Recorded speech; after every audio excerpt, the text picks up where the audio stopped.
Welcome to the Best 5-Minute Wine Podcast with Forrest Kelly. We head to the city that is known as Nation's Horse and Hunt Capital for its fox hunting, steeplechases, and large estates. Our 35th president, John F. Kennedy, built a 167-acre ranch just outside Middleburg, Virginia. The Best 5-Minute Wine Podcast. Hi, this is Melanie from Cana Vineyards and Winery in Middleburg, Virginia. The original owners named the winery after Cana of Galilee, where Jesus performed his first miracle and turned water into wine. Okay, so your title position at the winery is what? I am the winemaker and vineyard manager and wholesale department, inventory, whatever else might need to be done. There's some different titles in there because usually they stop right after winemaker. Yeah, no. Oh, I'm the entire cellar team too. So anybody that you might see working in a cellar, if you want to throw that title towards me, that would be appropriate as well. We're a pretty small production. I do about 2,500 to 3,000 cases a year. And I do have crew help in my vineyard, but in the cellar, it is just me. So let's get a little background on you. Did you go to college? I did. I have a master's in physical therapy. Oh. Testing, is this on physical therapy? Yes, that is my first career. Okay, then so you jumped into that, and then where did the transition happen from that to becoming where you are now? Right, it's not a seamless transition. Come on now, it's so interesting around here in Virginia. We're getting to the point where you will see winemakers that this is their first career, but my group, my crew, most of us, you can say, oh, so what did you do first? And we all have our own stories. So yeah, I was a physical therapist for about 8 years. I traveled kind of around the country doing that, worked in lots of different settings. I really liked my job. I found wine and, I tasted it in some of the other areas. I worked in the country and then I started reading books and, I took a continuing education class and thinking this is just a hobby. This is something I do in my free time. And, it's pretty cool. I like it. I did buy like a textbook from the bookstore and just read it for fun. So I should have known something was up, but, and then I moved to Virginia in 2006. And I think that's where everything really kind of started coming together because I moved to wine country. I grew up in New Jersey. I didn't grow up with a family where there was wine on the table. So it's not anything I could have seen sooner. It couldn't have been a first career for me. It's just nothing I knew anything about until later. So I landed in Virginia. I was still a physical therapist. I started working in a tasting room on the weekends just to get a little closer. And the itch, it was just an interest, but it was something that was tugging so hard that I couldn't keep it to the side in my spare time anymore. So I knew I had to make a change. I was close to getting that degree in wine. So I looked at Fresno State out there on the West Coast by you, and I was about to go back to school. Mind you, I did just pay off my first 2 degrees about 2 years ago, so I would have been in debt still if I did that. I almost did. I met a winemaker around here in Loudoun County. His name is Doug Fabioli. And he said, okay, that's one path you could take. He's like, but you don't have to. I was like, oh, well, this other winemaker where I was working in the tasting room told me I had to. That was the only way to get there. I was like, oh, I think that's what I'm going to do. I was smart enough to sit down with him one day and say, all right, what do you mean I don't have to? He said, yeah, just start working in the cellar. So the great thing about that first career being physical therapy is that there was tons of work. I went per diem and I could get 3 or 4 days of work every week. It was always there for me. So I had a way to pay my bills, get by, working 3 or 4 days a week. And then 3 days a week, I could intern and apprentice and kind of learn from there. When did you make actually the transition and go from doing per diem on the physical therapy, both feet are into the wine business? Yeah. So it was September of 2009 that I started my half and half world, where I'd wake up every day and say, okay, who am I today? I did that for 2 years. And at first it was easy enough to do, but towards the end of it, man, it got tough. And if I had to wake up and be like, oh, it's a physical therapy day, I'd be pretty disappointed because I was ready to be in wine. So it was September, it was the harvest of 2011 that I went full time. 2 of our interview with Melanie, winemaker at Cana Vineyards in Middleburg, Virginia. Let's talk awards. Big awards. The Best 5-Minute Wine Podcast. Yeah, I have. The most exciting one was in 2022 when I won our Governor's Cup. So that is our competition for all Virginia grown fruit and made wine. And we're at a place in the state now where we've got about 300 wineries and there's about 700 submissions to that competition. And it's been a lot of the same top wineries winning for a while. So I was a little bit of a disruption when I came onto the scene in 2022, but I love that. That's kind of how I operate.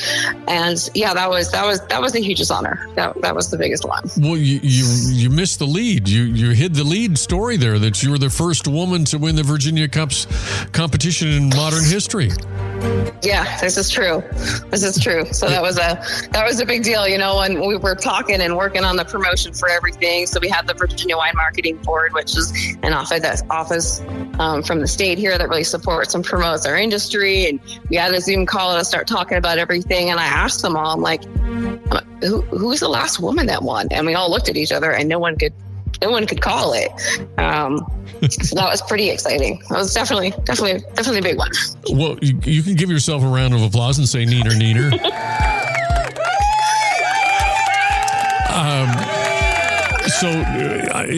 I also didn't mention that you are a woman-owned winery, that the winery is classified as woman-owned. Correct. Lisa Petty is the current owner of Cana Vineyards. So is that do you feel that when you come on the property, or it's just business as normal? I don't know. I think some people know it, but I don't know if you feel it. I think the big thing you feel when you come on the property here, at least I hope, and is what we're going for, is we're really welcoming, accepting kind of place, right? You're not going to walk in and feel like I have to know a lot about wine and I have to dress up really nice and I have to do everything proper and do everything right and feel uncomfortable to be here. I personally, and thankfully it's on board with everybody's mission here, that I feel like wine should be accessible. Wine to me is food. It's our work on the farm to produce this product. It shouldn't be something elitist far away in the sky that's hard to understand. I mean, everyone can take what they want away from something they're drinking. Just to rewind just a little bit. So Middleburg, Virginia, now, is it correct? Middleburg is less than 1,000 people live in the city? Or is it even a city? Oh, it's not a city. Yeah. I don't know how many people live out here, but we're horse country, Virginia. So we've got big, beautiful horse farms and a cute little downtown. In doing some research for this interview, I found that Virginia's weather has been described as Goldilocks climate. Never heard this term before, but it's not too hot and not too cold, and that Virginia is officially considered a humid subtropical region due to winter frost. So tell me about some of the obstacles that you have when it comes to weather. So Virginia, and I would say probably most of the mid-Atlantic, is a challenging place to grow grapes. I mean, there's a lot of us doing it, and I think we're making great wines, but we're working our tails off for it. We fight so much humidity, and that's our biggest beast out here, right? Because the disease pressure is often always high because of that. We deal with too much rain, the opposite of what you guys see out there on the West. We have a lot of rain, a lot of moisture that we deal with, and it's hot, especially here where we are. The heat is paired with that humidity, and even at night, it doesn't cool off sometimes. So you might get that beautiful diurnal shift. Out here in the East, it cooled down tonight. It's 80 degrees. And, that makes it a challenge, especially when you want to have enough acid coming in with your fruit. It's not an easy place to grow grapes, but it definitely works if you do. In the property, I see where it's 43-acre farmland. When the customer comes in, are they coming right on it? Can you set that scene of what the property is to the viewer when they come in? Absolutely. When you're coming to Cana, you'll be driving on Route 50, which is the biggest east-west road, around here by us. And you'll drive up the drive, depending on which direction you're coming from. And the vines go almost all the way down to the road. So you're going to see the vineyard immediately. You'll drive up the hill towards the winery. So the acreage that's planted under vine is about 7.5 acres. And it is all on a beautiful south-facing hill in front of the building. So pulling up to the property and you get the beautiful Virginia background, what do we see when it comes to the winery? Yeah, you'll pull up and you'll see the original winery structure that was first built here in 2011. It's 2 stories. The tasting room is on both levels. So there's a bar where you first walk in. There's more seating upstairs. My cellar is in the back half of the building on the first floor, so you won't see that unless I invite you back. There's also a really nice patio, picnic grounds, and you can walk over to our brand new pavilion building as well that the current owner, Lisa, installed quickly after purchasing the property in 2019, and it's gorgeous. It's a beautiful timber frame structure that has retractable sides and heaters and a large fireplace. So it's a beautiful 4-season kind of outdoor space for us. People, when they come to the property, how long do they typically spend? An hour, 2 hours? It could be an hour, 2 hours. It could be all day. It kind of depends. So you can come in, and we do offer a guided tasting with one of our associates that will kind of talk you through a little bit about the history and guide you through some selected wines that we really wanted to show off what we do here. Or there's always an option to also pick out some flight where we'll give you some detailed notes to read, and you can kind of taste through on your own. You can do glasses, you can do bottles. We have a pretty big expansive lawn as well. So people will come and bring a picnic and stay for the day. You can bring your kids, you can bring your dogs, as long as everybody is well behaved. When you win an award, where do you get the most satisfaction? I think the most satisfaction, again, my rosé program is super important to me. So when I enter rosé specific competitions and my wines show well, that's real important to me because I know those judges are just tasting rosé and they know that product well. So that's important to me. On the Virginia side, for our Governor's Cup is always important to get a good nod there. But it like you said, you don't make the wine to win the competition. It's good to get recognized, but winning something and then having my colleagues, my winemaker friends around that, and we sit down and taste wines together, and they can say, "Oh my gosh, Mel, that's good." That almost means more to me than those awards. Yeah, so the 2019 vintage, so both of the wines, the wine that won the Governor's Cup in 2022 was my 2019 Unité Reserve. I also had another red blend that was in the case, which is the top 12. That's the Le Mariage. They both came from the 2019 vintage, which was a gorgeous growing season here for us in Virginia. And I submitted probably like 5 reds, a couple whites, maybe a rosé to that competition. I was like, if something doesn't come home with a gold, I don't know what's going on. Honestly, it's what I was thinking. I wasn't thinking higher than a gold. The gold is where you want to be. I wasn't thinking taste. I wasn't thinking cup winner. But I'm like, something here has got to have a gold medal. And I looked to the reds for that just because there's a bias in competitions for red wines, which is, it's hard when you have someone like me that really loves making rosé and white wines. They're harder to show well. You get great comments and low scores. But the reds I knew were good in 2019. So I'm like, something's got to get a gold at least, right? And then I got the phone call. This is the hardest part about winning that competition. It's nice that you know ahead that you won because you have to speak and you can prepare for it. And they want a bunch of notes on the wine to give out to everybody that night. So you need some time to lead up. But they gave me about 6 weeks of telling me and me not being able to tell anybody else, which was a really hard secret to hold. But I did it. I did it very well. I got the phone call from our organization. And she's like, "How are you doing today?" I'm like, "Good." My boyfriend and I just came back from a hike. And she's like, "Oh, it's going to be better." I'm like, "Okay." And I knew she was calling about the Governor's Cup. I'm like, "All right, this is my gold medal phone call, right? Here we go." She's like, "Okay, you got 2 that got gold medals." I'm like, "Great." She's like, "And they're both in the case." I'm like, "Okay. And you won." I'm like, "What?" Like, I was certainly not expecting that. It really wasn't. And the hardest thing was she didn't tell me at first what the wine was. I'm like, "Wait a second, what won?" And then she told me it was my 2019 Unité Reserve. And that was super special because that is my estate blend. So I have 7.5 acres that I farm here on the estate. And then I have other partner growers in Virginia that I work pretty closely with for a lot of my other production. But the wine that won was 100% my estate. And that was probably the most validating thing because I think I've felt stronger as a winemaker than a grape grower before. But that was my fruit. Like, that's in my hands. I'm also in the vineyard all season doing the canopy work with my crew. I mean, that fruit is in my hands from the beginning to the end. So it's super validating for anyone that might want to take anything away from that, for me, like, you can't. Like, that was me in that bottle. Let's wrap up our interview with Melanie from Cana Vineyards as we fill our shopping cart with 5 of their best wines. All right, let's start with white wine then. Best 5-minute wine podcast. We're going to go to Albarino. Right now, it's my 2022 Albarino that we're just about to sell out of, but the 23 comes out. Albarino is something I love.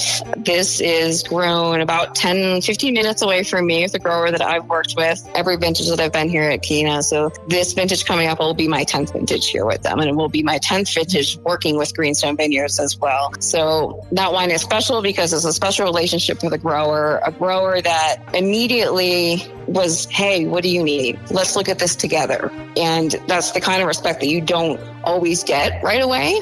As someone new to the industry from, a different world, I'm a little bit younger, not anymore, and a female, right? Like, you don't automatically get that respect sometimes. And I always have from this vineyard. So it's special to me for that reason. The Albarino is just hands down my favorite. In 2015, the first vintage that we made, it wasn't on our lineup. We didn't have the fruit contracted. The grower always sold it to a winery that was next door to him. We lucked out because they planted their own Albarino. 2015 was the first year they picked it.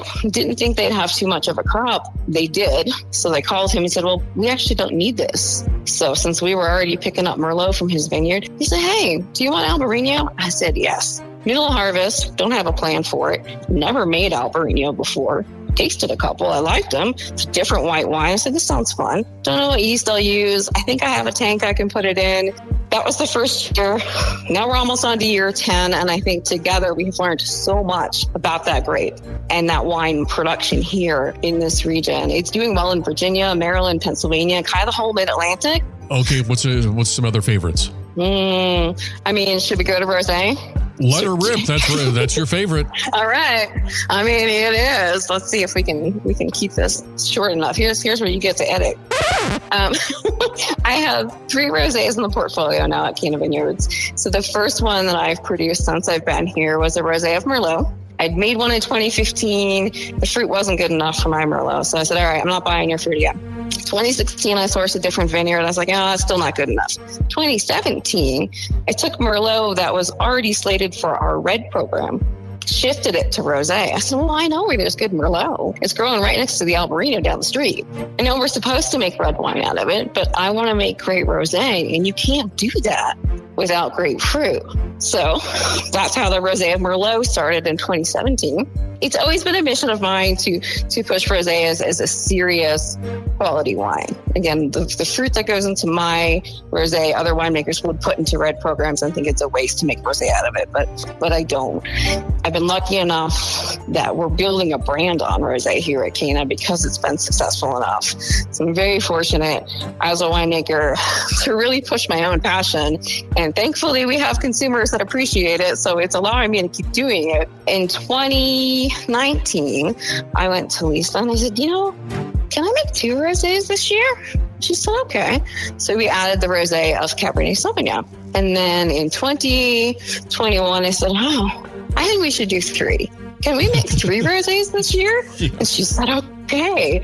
And again, thankfully, it only works if people are going to want to drink the product and buy it too, but it's been working for us. So I have 3 rosés. They're all single varietal coming from different vineyard sites around the state. So what is your number 1 seller? Well, probably right now it's rosé. Like we sell a lot of rosé. Yeah. For sure. Sure. We're getting known for Albarino now too, which is great because I really want to own that lane too. See, there's where that competitive nature comes in. You want to own that lane, get out of here, next door neighbor winery. Yeah. Well, I want them to be in it with me, but you sometimes it's I want to push to the top because there's a lot of things that I'm like, well, hey, you just planted it. We've been doing it. So my growers had the fruit in the ground since 2006. And I've worked with it for 9 vintages. So it's just time that you can't cheat. Like I had someone taste it and say, it's even better than this winery. I'm like, well, we've been doing this longer. I mean, even if you're a great grower, winemaker, like you get one shot a year to do it. Like you need the time. As we say goodbye, thank you very much, Melanie. I know you're very busy for taking the time. You've got a lot of energy, continued success. Make sure you give us your contact info. You're welcome. It's just so fun. Like I'm not always out in the tasting room, but sometimes I'm there, and I really do just love what I do. I'm like, oh, you want to let me talk about it? You're interested? I'm like, all right, let's go. Our website is canavineyards.com. You can also follow us on Facebook and Instagram. The best 5-minute wine podcast. Don't forget my favorite part. Please like and follow. Oh.